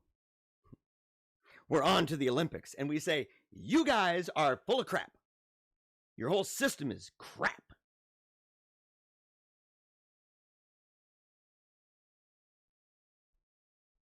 We're going to save this for next time. Redefining Racism Against Activist Lexicography. It is a brilliant article. Aaron Preston over at newdiscourses.com. If you don't know about New Discourses, you got to go check it out. I'm not connected with them in any way. Okay, in fact, I'm not connected in any way with any of the groups that I share articles from. There's no conflict here. And if there was, it's why I don't report on the Kalamazoo story, because there's a conflict. I will. We got to open up about it. But this, no conflict. Redefining Racism, where it talks about the idea that there's this new definition, D3, for racism in Merriam-Webster that says that it's a systemic. But we need to break that down. That's actually going to take time. We'll talk about this one too. In fact, I think in the last 6 or 7 minutes, I'm going to do this new thing. I'm going to get there's a couple changes that are going to be made to the show. One of those is the audio. Okay. This mic is mega dope. If you want to hear how this mic should sound, go to my YouTube channel, youtube.com/Paleocrat. Or you can just simply go to Paleocrat Diaries. Here we go. Or you can just go to paleocratdiaries.com and look at videos that I shared that are podcasts. Okay, so it's just audio. It doesn't show my face. It might be a picture of me holding a book. I've got a couple different ones in there. I think I have Beautiful Losers by Samuel Francis. I talk about something with that, the failure of American conservatism. I have one on diversity by Peter Wood that I did. I have one on the future men by Douglas Wilson. Okay, so I have those, but that's what my audio should sound like. But I have to get it fixed because I have an interface and I've got a camera and they come in through two different sources in a USB and there's a different rate. So if I'm doing a live show like I'm doing now, my voice will move, but my mouth will move, but my voice isn't going yet. So it's kind of like those old kung fu movies where their mouths are moving. Yes. You know, so like it looks bad. It's not that bad, but it's bad enough that I hate it. But the quality of the mic, superior. Especially when I get mad and ticked off, it doesn't rah, like those memes where it's like It's the mic is just, the gain is super hot.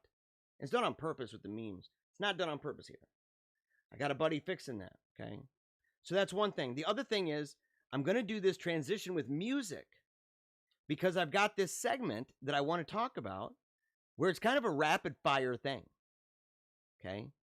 Where it's rapid fire. Let's see here if I can look at this. There we go. I'm going to have to figure, hold on a second. Let me go ahead and unlock that. Scroll that up. Lock it back in. Transition over. Bada boom. Because I need to do this transition because here's the thing. I want to go through memes. Because a lot of these things tell stories. I love memes. I love memology. I'd love to do episodes where I talk about memology. What is it? Memetics. Okay. I would like to be able to talk about this, what it means, how it's used in history. Why the left is really crappy at making memes and why the right is so good at it. Let's see. Okay, by the way, this is I gotta see if I can scroll it down. Oh. So, all right, so this is a Twitter thread by this guy, Michael Salter, and he's talking about the change made on Twitter about conversations with minor attracted people. He said the change was pushed by forensic psychs who treated minor attracted people and wanted a forum for this group to discuss their issues. Okay, let me go ahead and just make this a little smaller so I don't have to keep doing that. That's better. They wanted a forum for this group to discuss their issues. Child protection and abuse prevention experts were not consulted because they would have never allowed for that change. Never, never, never. They would have never agreed with it. They would never endorsed it because it's manifestly unsafe to platform unmonitored public conversations between large groups of pedophiles. Public. It's true private too, but public. They want your kids. Here's a weirdo. It's a learning curve here. So here's a weirdo that's defending the whole cuties thing, because I told you they existed. Incidentally, I'm a critic who highly recommends Cuties. Ah, yeah. It's a wonderful, poignant, challenging, and nuanced coming-of-age film. Smartly crafted by a wonderful director. The controversy surrounding it seems to be propaganda, fueled by QAnon types and anti-Semites. Is this person serious? Oh, no. Not serious. Culture staff at Vox. Fandom Fantic. Movie, TV, theater horror. Ex-Harry Potter nerd. Oh, Money Down says it's because of the... Oh, yeah, right here. They, she. They. Yeah, this is what they're like right here. This is this person. Look at that. See this? I just want to read some books to you, your chickens. Yeah. It's exactly what's going on. Look at this. The Telegraph. Pedophiles using cheese and pizza emojis as secret code? That's not secret, man. That's not secret, dude. To communicate on social media sites. Remember like 10 years ago when it was just about gays getting married? Transgender book for teens includes account of 6-year-old performing oral sex and liking it. Yeah, they want your kids.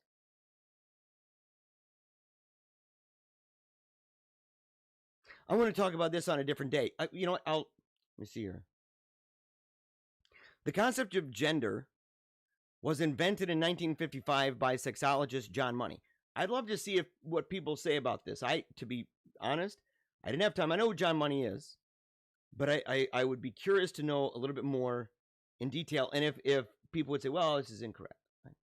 Or correct. Who's best known for forcibly reassigning the gender of 22-month-old David, is it Reimer? By surgically removing the child's genitalia. Oh, that's great. David was subjected to demeaning experiments his entire youth. And oh, look at this. Committed suicide.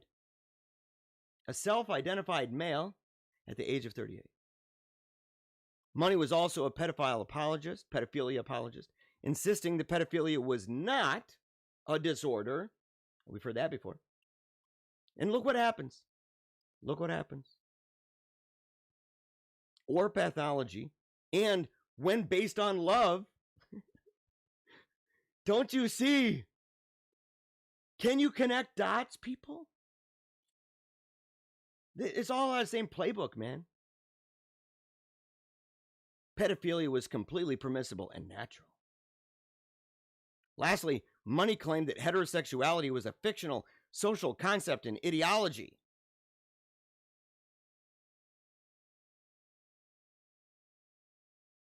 What a sicko. Okay, so the guy, I think this is the guy that's in the video when the deputies got shot, and I think it's by a dwarf. I mean, that kind of undermines the entire, and I don't mean to make light of this, but the entire point in Under the Big Top, the Newsboys movie from back in the 90s, where the president of the Little People's Actors Guild assured one of the members of the Newsboys that the difference between little people and short people is that little people don't hurt anyone. That little person, and there's a $100,000 reward for that guy or girl booking off. It shouldn't be hard to find. But the person who recorded it, I think that this is this person. I want to apologize for my actions yesterday. I do not wish death upon those cops. I wouldn't want anybody's family to have to go through that type of trauma of losing a loved one. I've been through that situation, and it's an endless pain that never heals. We all have this pain inside of us from losing a loved one to violence. Not every human being is a criminal or bad guy, just like not every cop is a bad cop or racist. I hope I can be forgiven for my actions and not ridiculed or judged for one single moment. If not, then I do understand your feelings and I can respect that. But I meant no harm in the video I posted, and I really do apologize. And I send my deepest concerns to the fellow officers and hope for a speedy recovery. I forgive that. Insofar as I can. To say, yes. Yes. Now go and do that no more. I can't imagine this guy doing that again. But we should applaud that, not make fun. That's why cancel culture is so satanic, because it's not redemptive. People apologize. That's hard. You can tell that he meant it. You can tell. And even if he didn't, let God judge that. Now just base it on his actions. Let them be redemptive. I'll say, we got some serious, and look, you got to forgive people like this because we got to deal with these people. Y'all don't know powerfully the pigment of us black people's skin is. When the black sun come in December, our melanin will soak in all the electromagnetic plasma, and we will be supernatural human beings. The reset, this changeover, will give us our power back. Keep clowning me, though. They ain't ready. We literally are gods. I can't wait to get my powers. People can say, that's rude, Jeremiah. Why would you bring that up? Because that is something believed by a significant number of people within the Black Lives Matter protest community. I'm sorry. What Nick Cannon said, and that's like Nick Cannon talk. That's like Louis Farrakhan talk. Melanated people. It's like CNN talk, man. Melanated people. The inevitable white lash against racial justice has started. Yes, you better believe it. Because we live in a world where a group commits a significant percentage, a minority group commits a significant percentage of homicides, interracial attacks between blacks and whites, rape, assault. In fact, what is it, the highest? Homicide of thousands of other black people. Highest hate crime rate. I would add to that hoaxes. Hoaxes. Race hoaxes. And over 33% of police killings. But yet, there's a victim cult mentality here. And it results in this kind of stuff.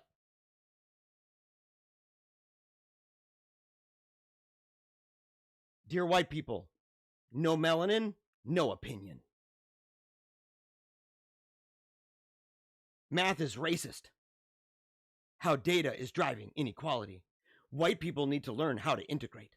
Sorry, white people, but trying too hard not to be racist is low-key kind of racist. It's called being scrupulous, you dumb bimbo.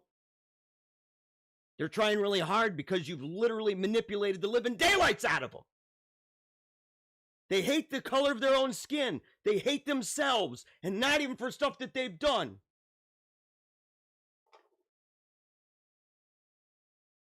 Bring it. Oh, look at this. Clemson University, expecting people to show up on time is racist. You don't have to be racist to be racist. No, you just got to be white. Science is embarrassingly white. That's a huge problem.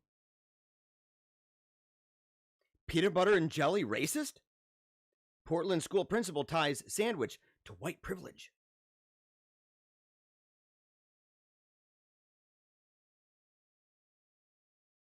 I'm not even going to read these.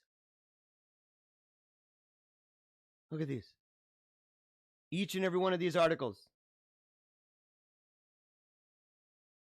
are just more and more and more. Oh, here's more. More and more and more and more and more. Time to profile white men? Oh, that sounds great. White guys are killing us. Toxic, cowardly masculinity are unhealable national illness. Unhealable. They're satanic, man. Dear white America, your toxic masculinity is killing you. No, you. You. And your inability to reason. Your sucky ethics. Your worldview is garbage. Your political economy, your theories of political economy and culture suck. Your religion sucks. Enemy. More. I just got to skip over that crap. I feel a bit better now. Sometimes people want to believe what they want to believe. For my own mental health, I'm no longer replying back to people that believe differently than me. It's better that way than getting into an argument which causes me stress and anxiety because you don't know how to argue. Because you're an authoritarian whack job who's been completely indoctrinated into a death cult. Ooh. Felt that one. Too many closed-minded people. Dude, look at this guy. Look at how stupid this dude is. Oh, this guy's dumber. This is homeboy that got shot in Kenosha. I was shot point blank, and now I'm missing 90% of my bicep. Don't run up to somebody with a gun when you have a gun. When shots were fired from behind, you come up behind that person and you try reaching and they pop you. Duh. It's like that guy. It's like that Antifa weirdo throwing the Molotov and it blows up and he's got fire and he's doing the dance and they made all these memes about him. What a dummy. I'm in constant pain, like excruciating pain, that just doesn't go away, both in my arm and in my heart. Look at his face.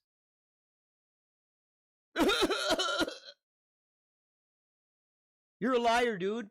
You're going back out there doing the same crap. You want war? Enemy. Look at this. Always believe the victim. Nobody believes that, by the way. For one, well, no. Always believe the victim is ignorant for a number of reasons. Number one, the phrase itself presupposes that the person making the accusation is in fact a victim. It doesn't factor in the possibility and statistical probability of hoaxes because they occur. Lots of them. Lots of false accusations occur. In fact, that's why there's places banning them if they're tethered to issues that could be chalked up as bias, and we could talk about that another time.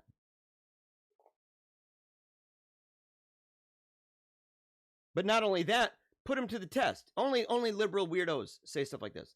Put them to the test and say, so did Hillary Clinton rape that woman that wrote a book, and she's done like National Press Association, she's done interviews and speeches. You can find this actually, it's on Thotapopinski. It's Sotapopinski, but with a TH for the lisp, right? It's like a crisp with a lisp. And that's an account that I know the person who does that from time to time. And but there's a video of that, okay, of this woman talking in detail about Hillary Clinton being a rapist, or Bill Clinton having a son, an illegitimate son, black son, with a prostitute mom. Or how about the cocaine dude with Obama? It says him and Obama, you know. Mm-hmm. Stop indoctrinating kids. I love this one. How can you value property more than black lives? Dun, dun, dun. Yeah. Vote on these. Tell me which ones you think are the best ones. Some of these are screenshots. We'll work on that. Because some of these were just news. She silences fetuses so they won't scream. Yeah, that chick right there, no license anymore. Good. Look at her face. You can just tell she's a terrible person. Only terrible people make that smirk.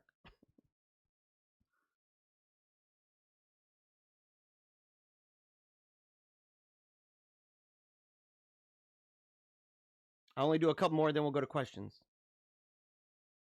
Go to comments, not questions. Just comments. If the parents of my third grade students insist on being able to view our remote e-learning classes, okay, this is starting good. I think it's only fair I'm allowed to view their children's bath times. Who the freak is this guy?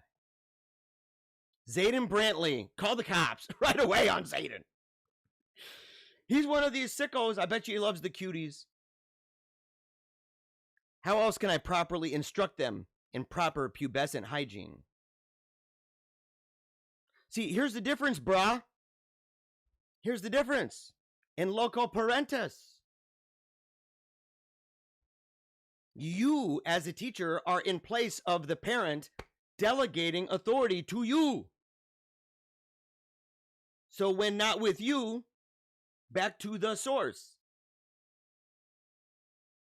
The one who represents doesn't come back and go, hey, you who I represent, I get to do that to you too. How are you a teacher? How are you a teacher? And number one, you are sick, dude. You are a sick puppy. Oh, no. It's worse than I thought. Not my president. Zayden Brantley. Yes, you're president, you dumb idiot. Oh, feminist. Educator. Non-binary. Socialist. Dude, always punch Nazis. They, them. Black Lives Matter. Whoo! There's a lot of mental illness going on here. Oh, yeah. See, look. Oh, he wants your children's wieners.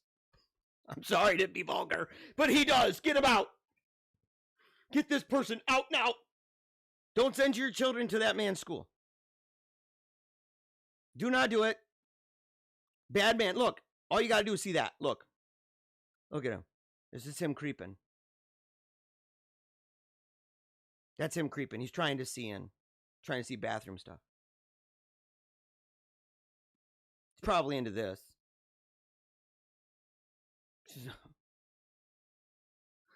I'll save some of these. I wanted to show one and then the last one. What is that? It? That is. This is the last one I'll show because it's relevant. 17 is too young for a kid to have a gun. 10 is perfectly fine to switch genders and strip for money in gay clubs. In gay bars. Hanging out talking about ketamine. With people right behind. With posters right behind that have the name of a day rape drug. Because, you know, that's how people put that in their house. I mean, I don't know. All right. Look at this.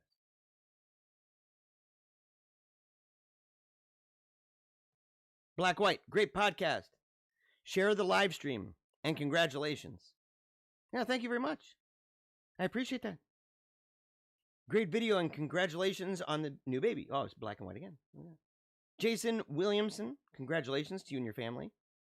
I appreciate it, Jason. And black and white. Appreciate it, appreciate it.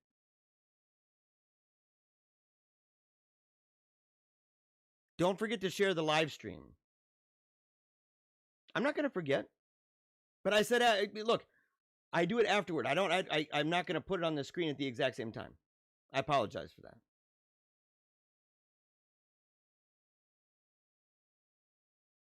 Pray for us, help us in our financial problems. Amen. Oh, totally.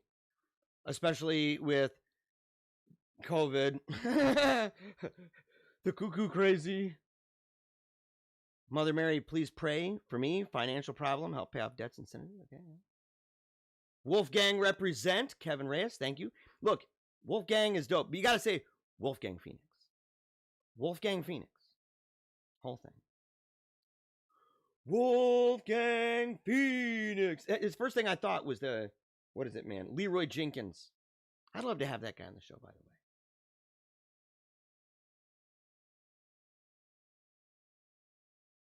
The whole LGBTQ thing is not something I support. However, you don't judge. By the very nature of not supporting, you do judge. Petgrave, you're a cool guy. We have disagreements. They're friendly. Friendly, we're good. Ain't you? Hillary Angry Face. You don't even need to say more than that. It's just that's all you have to do. I love these little things. Look at these little faces. I don't even know how they do that. I mean, what is that?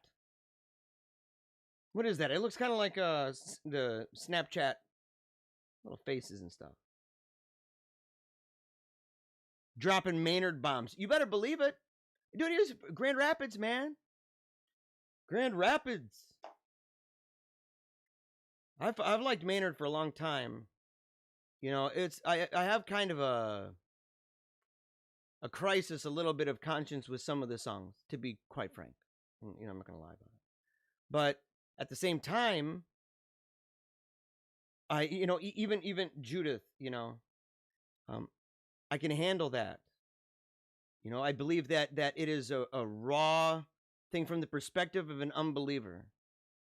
Seeing a woman of faith that no matter what is happening to her, that she continues to believe. And he doesn't understand because it's foolishness to him. It's very biblical, actually.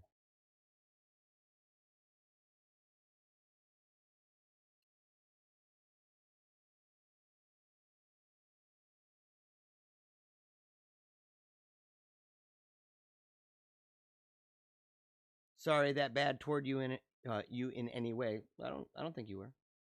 This podcast, despite being on our side, is done in the model of a psyop.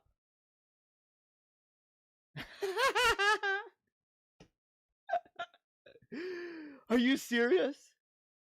He may be Catholic, but he isn't Catholic, man. Where are the rosaries at?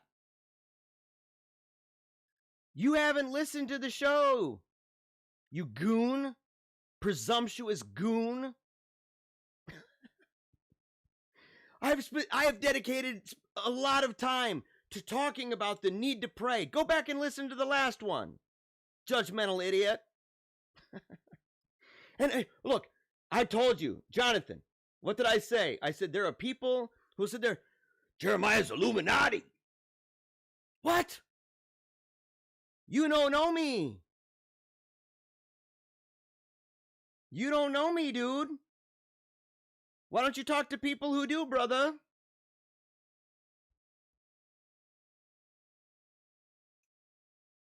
Where are the rosaries at? See, you're the kind of weirdo. I'm sorry if this makes people upset. You're the kind of weirdo that I really have a problem with. Because you're the kind of person who looks at art and says, "Where's the Jesus on it?"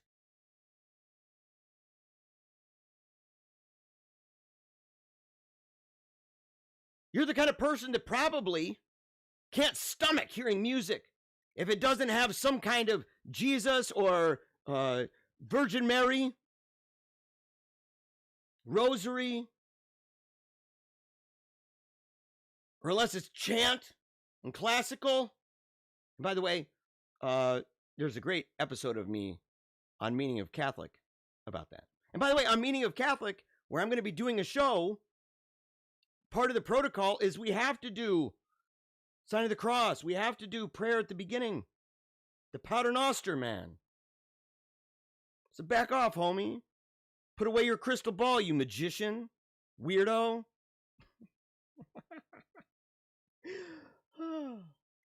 I don't tolerate that, man. Because you're good at slinging it. If you people are good at slinging it, a psyop. I describe psyops. What are you? What? Am I Shadowgate? Shadownet? You don't even know what you're talking about. But he isn't a Catholic man. No, I just named my kids saints like that. What, I'm paid? I'm paid big money, bro. Oh, yeah.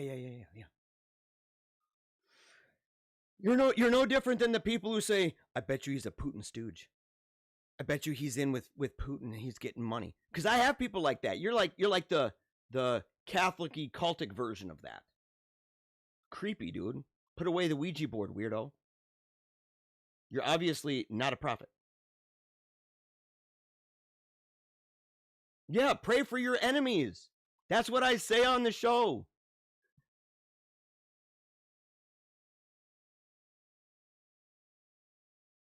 Yeah. I have no problem with until then. Well, no. I take that back. You're the kind of person, you're the kind of person that I warn people about. You need to go back and watch other episodes. I warn people about you. Because you're the type of person, you're like at 1 degree, 1 notch away from the wacko pacifist Mennonite people. Catholics aren't Mennonites, brah. We did crusades, dude. Pretending holy lands. Pretending to protect your nation. To protect the Holy Land. Warriors, man. Warriors. We're not hermits.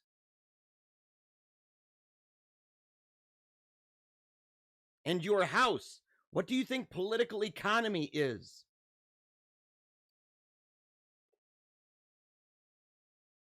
You have this weird individualism with this. And yes, pray for them in the meantime.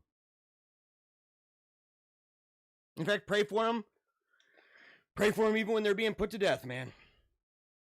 Because they're literally nanoseconds away from the end.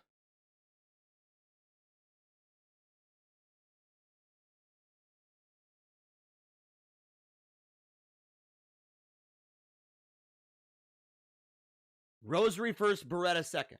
Yeah. I don't have any problem with that, dude. That kid is so messed up. I feel so sorry for how his parents blatantly abused him and profited off it. I'm assuming you're talking about, oh man, Desmond, amazing. I feel badly for him too. And look, to add on to Archimagera Sancti, if I'm pronouncing it properly, I might not be. Okay, my kids are learning Latin because that's what psyopers do. But it's true. All these people, when I say know your enemy, when I say know it, how many times do you got to say it? Do I have to say it every time? We aren't fighting against flesh and blood. Not alone. These people are real. There is flesh involved. The state is the one that wields the sword. People, the Pope and the Magisterium, the keys, the parents, the rod. We're dealing with people. That's why we're supposed to be at peace with all mankind. But at the same time, they are spiritual creatures. They have a soul. And this is interacting with a spiritual realm. We pray the Hail Holy Queen for a reason. We pray the St. Michael prayer, the Archangel prayer. We pray that for a reason. Because we are not naturalists in this way. We're not materialists in this way. We're Trinitarian Catholics and Orthodox Christian people in that way. Pray for them. Pray for them. In fact, I'll go further. Not only pray for them, put together a list. Put together a list of the people that you complain about the most. The people that make you really, really upset inside. I'm going to put old Sancti on here. That upsets me. It does, man. It riles me up. I've had crazy people. You're in a world here with Protestant people who said that my parents were, before I was even born, were working with the Vatican, colluding with the Vatican to raise me as a Protestant, fake, so that I would go to Bible college and become a pastor, and then I would question it, and then I would make a big deal out of it, and the Catholic Church would boost me, and then I would leave. And it would make this big splash. And all these Protestants would go, I think Catholicism's right. All a plan. All a plan. And you're right up there with the Diamond Brothers. And their magic crystal ball saying that I am a Freemason. I troll them, by the way. I troll them. They are deserving of scorn and prayer. Prayer first. They should be on my list. But find out who these people are. Who upsets you the most? What are the things that drive you nuts? Who are the thought leaders? Who are the people in Hollywood? Who are the ones that literally drive you crazy and you believe are doing serious damage? And then ask yourself, are people praying for them? Are you praying for them? If not, think about it. Change gear. Rosary first, Beretta second. It's legit. I like that. Might even steal it from you. Rosary first, Beretta second. All right, we're done. We're done. I'm super duper glad you've joined us. Make sure to check out paleocratdiaries.com. You can, stuff for interviews and speeches and other inquiries, you can contact me at paleocratdiaries@gmail.com. And of course, you can go to paleocratdiaries.com where it has there's a link there where you can set up interviews, debates, speeches, and things like that. It even has rates for that. No, it's free for interviews, by the way. Hey, if it's online like this, there's nothing with that, and it's negotiable for everything else. And so I just love being able to go and meet new people and speak at churches and organizations and groups, political, religious, doesn't matter. So make sure to check that out. Make sure to email me there, and of course, check out my work at Paleo Cheese Podcast, where we talk about movies and books and TV shows. We do a lot of interviews with different people who are authors, as well as we're trying to get involved with some people who are behind the cameras, right? People who do cinematography, directing, and things like that. So we're bringing in different people from different genres. We have a really great time. And Meaning of Catholic with Timothy Flanders. You can see some of my work if you go to their.com. You can see I'm there in the tab, and you can read one story is about one story is about a morning mass, a Rorate mass, okay, that we went to, and it was beautiful, and I wrote it in this kind of gonzo-esque style, but very pretty. And then I have another one called, I believe, Life and Death Beneath the Waves. To live and die beneath the waves. And it's about lessons that I learned from the ocean about life and death, about losing my daughter to brain cancer, and about finding hope and faith in Jesus Christ and the Catholic Church. And so please pray for me. Pray for your enemies. Pray for your friend or your frenemy. I don't know if you where I stand, okay? We got some people who don't like me. And so that's perfectly fine. Make sure to pray for me. Pray for our newborn son and all of our other children. And we're very grateful for each and every one of you. And we hope you have a great couple days, because I'll be back on Thursday. So make sure, Thursday, every Monday, every Thursday, every Saturday, 10 to midnight, give or take.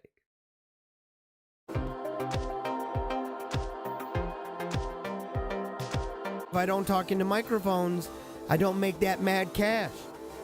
Making all that money. Making that mad loot, right? Mind control.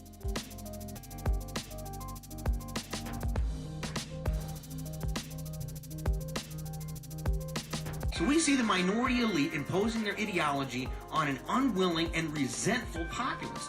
This causes a backlash. People get ticked off. The left is working long and hard to make us feel as if we've done something wrong. Worse yet, that we are the problem. Don't let people just rip on your heritage. Don't let people just rip on your traditions. Don't let people rip on your heroes. Stand up for what you believe, what made you who you are. So unless this disenfranchised majority begins standing up for what they believe in their heart of hearts to be true, I think we'd be left with nothing more than a dirge, and maybe a funeral procession.